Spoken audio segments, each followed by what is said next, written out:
అన్ని శాఖల అధికారులతో తెలంగాణ సీఎం రేవంత్ రెడ్డి సమీక్ష జరుపుతున్నారు. సచివాలయంలో ముఖ్యమంత్రి అధ్యక్షతన ఈ సమావేశం జరుగుతోంది.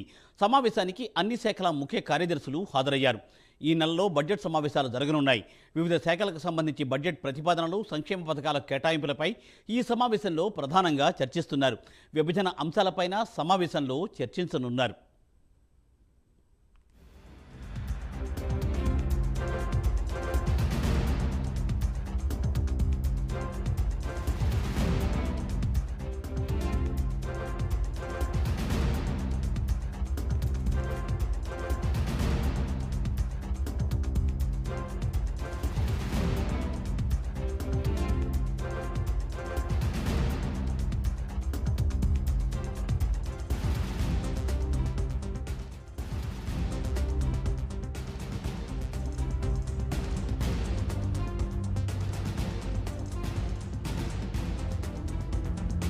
అన్ని శాఖల అధికారులతో తెలంగాణ సీఎం రేవంత్ రెడ్డి సమీక్షా సమావేశం జరుపుతున్నారు. సచివాలయంలో ముఖ్యమంత్రి అధ్యక్షతన ఈ సమావేశం జరుగుతోంది.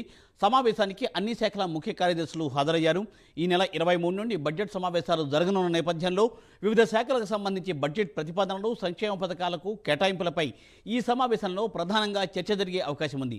దీనిపై మరింత సమాచారాన్ని మా ప్రతినిధి నాగేంద్ర అందిస్తారు. నాగేంద్ర. థ్యాంక్ యూ మూర్తి. సచివాలయంలో సీఎం రేవంత్ రెడ్డి అధ్యక్షతన అన్ని శాఖల కార్యదర్శులు, ముఖ్య కార్యదర్శులతో సమీక్ష సమావేశం ప్రారంభమైంది. ఈ సమావేశంలో ప్రధానంగా కార్యదర్శులతో పాటు ముఖ్య అధికారులు, అదేవిధంగా మరొకవైపు మంత్రులు కూడా ఈ సమీక్ష సమావేశంలో పాల్గొన్నటువంటి పరిస్థితి ఉంది. ప్రధానంగా ఈ సమీక్ష సమావేశం రాబోయేటటువంటి బడ్జెట్ సమావేశాలకు సంబంధించినటువంటి అంశంలో, ఎందుకంటే 22వ తేదీ నుంచి కేంద్ర బడ్జెట్ సమావేశాలు ప్రారంభమవుతున్నటువంటి నేపథ్యంలో 22 కేంద్ర బడ్జెట్ ప్రారంభమైతే నెక్స్ట్ డేనే తెలంగాణ బడ్జెట్ సమావేశాలు ప్రారంభమవుతున్నాయి. ఈ బడ్జెట్కి సంబంధించి అన్ని శాఖల వారీగా కూర్పు, అదేవిధంగా ఏ శాఖలకి బడ్జెట్ ఏ విధంగా ఉండాలన్న దానిపైన ప్రధానంగా ఈ సమీక్ష సమావేశంలో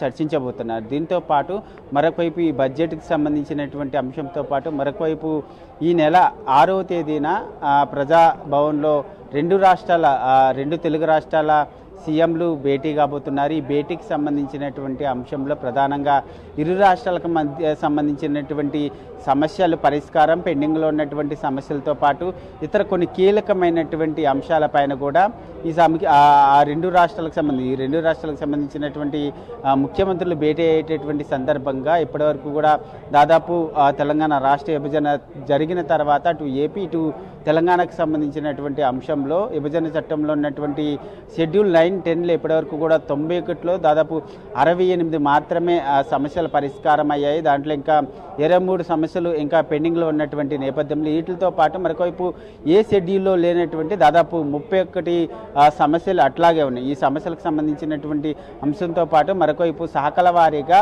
ఇంకా ఈ రెండు రాష్ట్రాలకు సంబంధించినటువంటి అంశంలో శాఖల వారీగా ఏ సమస్యలు పెండింగ్లో ఉన్నాయో, అదేవిధంగా ఉద్యోగుల బదిలీలకు సంబంధించినటువంటి అంశంతో పాటు మరొకవైపు రెండు రాష్ట్రాలకు సంబంధించినటువంటి విద్యుత్ కానీ జలవేద, ముఖ్యంగా గోదావరి, కృష్ణా జలాలకు సంబంధించినటువంటి అంశంలో ఇప్పటికీ జల వివాదాలు నడుస్తున్నటువంటి పరిస్థితి ఉంది. దాంతోపాటు విద్యుత్కి సంబంధించి కానీ మరొకవైపు కొన్ని కార్యాలయాలకు సంబంధించినటువంటి అంశంలో ఇప్పటికే ఇంకా వివాదాలు కొనసాగుతున్నటువంటి నేపథ్యంలో వాటిపైన ప్రధానంగా చర్చించి కొన్ని కీలక నిర్ణయాలు తీసుకోబోతున్నారు. మంత్రులతో తీసుకున్న తర్వాత 6వ తేదీన ఈ రెండు రాష్ట్రాల సీఎంలు భేటీ అయ్యేటటువంటి సమయంలో ఈ నివేదికను అందరినీ కూడా సిద్ధం చేస్తున్నటువంటి పరిస్థితి ఉంది. ముఖ్యంగా ప్రధానంగా జేఎన్యూతో పాటు అంబేద్కర్ ఓపెన్ యూనివర్సిటీ, అదేవిధంగా తెలుగు యూనివర్సిటీతో పాటు వాళ్ళు సైండ్ యూనివర్సిటీ, లేక్యూ గెస్ట్ హౌస్తో పాటు సిబిఐ కార్యాలయ తదితర భవనాలకు సంబంధించినటువంటి సమస్యలు ఇప్పటికీ కూడా అట్లాగే కొనసాగుతున్నటువంటి పరిస్థితి ఉంది. ఈ అన్నిటితో పాటు మరొకవైపు మరికొన్ని సమస్యలు ఏదైతే ఇప్పటివరకు కూడా పెండింగ్లో ఉన్నటువంటి సమస్యలన్నిటితో పాటు తెలంగాణ రాష్ట్ర విభజన జరిగిన తర్వాత ఇప్పటివరకు కూడా విభజన చట్టంలో ఇంకా పరిష్కారం కాని సమస్యలతో పాటు మరొకవైపు ఇతర సమస్యలన్నింటినీ కూడా ఈ సమీక్ష సమావేశంలో శాఖల వారీగా సమీక్ష సమావేశం నిర్వహించి పూర్తి నివేదికను తయారు చేసేటటువంటి పనిలో అయితే సీఎం రేవంత్ రెడ్డి ఉన్నారు.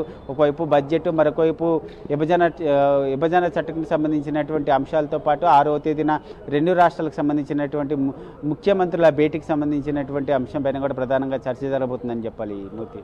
Thank you Nagender. Thanks for update.